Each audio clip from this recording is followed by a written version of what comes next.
नमस्कार, मैं राकेश कुमारी और आप देख रहे हैं हिंदी मूल, जहां हम हर शब्द की जड़, उसका असली अर्थ और गहराई समझते हैं। आइए, शब्दों को सिर्फ शब्द नहीं, सही मायनों में जानें। आज के इस विश्लेषण में आइए एक ऐसे सफर पर चलते हैं जो सीधे हमारे बचपन की मीठी यादों को प्रकृति के कुछ बहुत ही ठोस और अकाटे तथ्यों के साथ जोड़ता है। हम उन बातों की पड़ताल करेंगे जिन्हें पीढ़ियों से बिना किसी सवाल के सच माना जाता रहा है, और देखेंगे कि विज्ञान असल में उनके बारे में क्या कहता है। तो चलिए शुरू करते हैं अपने पहले पड़ाव से, बचपन की बातें और कहावतें, बचपन की पुरानी यादें। शुरुआत करते हैं हमारे घर के बड़ों, हमारी दादियों और माताओं की उन जानी पहचानी बातों से।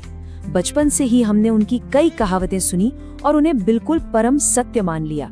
देखा जाए तो ये सिर्फ भाषा की बात नहीं है, इन बातों से हमारी बहुत गहरी भावनाएं भी जुड़ी हुई हैं। अब इस एक मशहूर कहावत को ही ले लीजिए, वो तो गिरगिट की तरह रंग बदलता है।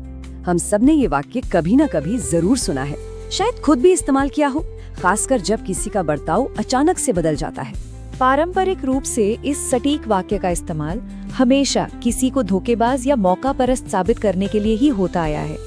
जैसे ही कोई अपना स्वार्थ देखता है या वादे से पलटता है, हम तुरंत उसे इसी नाम से जोड़ देते हैं। ये देखना वाकई कमाल की बात है कि कैसे ये कहावतें हमारी सामूहिक स्मृति में इतनी गहराई तक बस जाती हैं।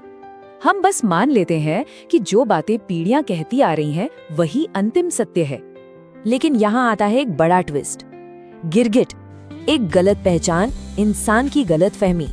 सबसे बड़ा मानसिक टकराव तब होता है जब हम अपनी इन गहरी मान्यताओं को चुनौती देते हैं। जिन चीजों को हम सदियों से सच मानते आ रहे हैं, वे अचानक से बिल्कुल अलग साबित होने लगती हैं। तो आइए इंसानी अफवाहों की दुनिया से बाहर निकलकर सीधे प्रकृति की इस हरी भरी और तथ्यात्मक सच्चाई की ओर चलते हैं। इस गिरगिट को एक बार बिल्कुल नए नजरिया से देखते हैं। सोचिए, ये कितना अजीब होगा अगर इंसानी धोखे का सबसे बड़ा प्रतीक असल में एक बिल्कुल बेकसूर जीव के साथ हुए भारी अन्याय पर आधारित हो। क्या ये संभव है कि हमने अपनी ही नकारात्मक आदतों और स्वार्थ को एक पूरी तरह से बेजुबान जानवर पर थोप दिया है? चलिए विज्ञान से पूछते हैं, रंग बदलने का असली सच, प्रकृति का विज्ञान। गिरगिट की रंग बदलने की इस अद्भुत कला के पीछे की असली कारण क्या है? असलियत हमारी सोच से बहुत अलग है। यहाँ दो बिल्कुल अलग दुनियाएं हैं। एक तरफ है इंसानी स्वार्थ, जहाँ मौका परस्ती के लिए वादे तोड़े जाते हैं, और दूसरी तरफ है प्रकृति का सत्य, जहाँ फैसले पूरी तरह से जीवन, सुरक्षा और प्रेम से जुड़े हैं। वैज्ञानिक रूप से देखा जाए तो एक गिरगिट का पत्तियों में घुल मिल जाना किसी को धोखा देने की साजिश बिल्कुल नहीं है। ये तो बस शिकारियों से छिपने और अपनी जान बचाने का एक बेहद जरूरी तरीका है, जिसे छलावरण या कैमोफ्लाज कहते हैं। ये उसकी रक्षा प्रणाली है। और दूसरा बड़ा कारण, नर गिरगिट मादा को आकर्षित करने के लिए अपनी त्वचा का रंग बदलते हैं। ये पूरी तरह से जीवन, प्रेम और प्रकृति के विस्तार से जुड़ा व्यवहार है। इसमें फरेब या धोखे का तो कोई नामो निशानी नहीं है। शब्द से सत्य तक समझने का ढांचा। अब जब गिरगिट बेकसूर साबित हो चुका है, तो चलिए थोड़ा पीछे हटकर उस ढांचे पर एक नजर डालते हैं, जिसका इस्तेमाल हम इस पूरी श्रृंखला में अन्य कहावतों का विश्लेषण करने के लिए करेंगे। पारंपरिक मिथकों से निकलकर वैज्ञानिक ज्ञान की ओर जाने के लिए हम एक बहुत ही स्पष्ट रास्ता अपनाएंगे। सबसे पहले शब्द की उत्पत्ति, फिर उसके अर्थ का सफर, उसके बाद हमारा भावनात्मक संबंध, फिर प्रकृति का सत्य और अंततः एक नई समझ। आगे की कड़ियों की झलक, भविष्य के विषयों पर एक नजर। चलिए देखते हैं कि हमारी गलत फहमियों का दायरा दरअसल कितना बड़ा है और हम आगे क्या क्या नया सीखने वाले हैं।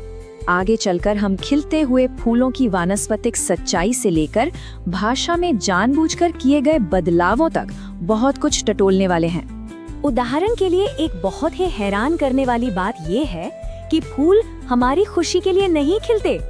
विज्ञान बताता है कि वे अपनी खुशबू और अल्ट्रावायलेट पैटर्न्स का इस्तेमाल केवल मधुमक्खियों और परागण के लिए करते हैं। इंसानों को उनसे जो खुशी मिलती है वो तो बस एक खूबसूरत इत्तेफाक है। इसके साथ ही हम इस बात का भी विश्लेषण करेंगे कि कैसे कुछ शब्दों के अर्थ समय के साथ जानबूझकर बदल दिए जाते हैं, एक डिजाइन के तहत। ऐसा इसलिए किया जाता है ताकि उनकी असली ताकत को कम किया जा सके या उन्हें बिल्कुल अस्पष्ट बनाया जा सके। एक नई समझ, एक नया नजरिया।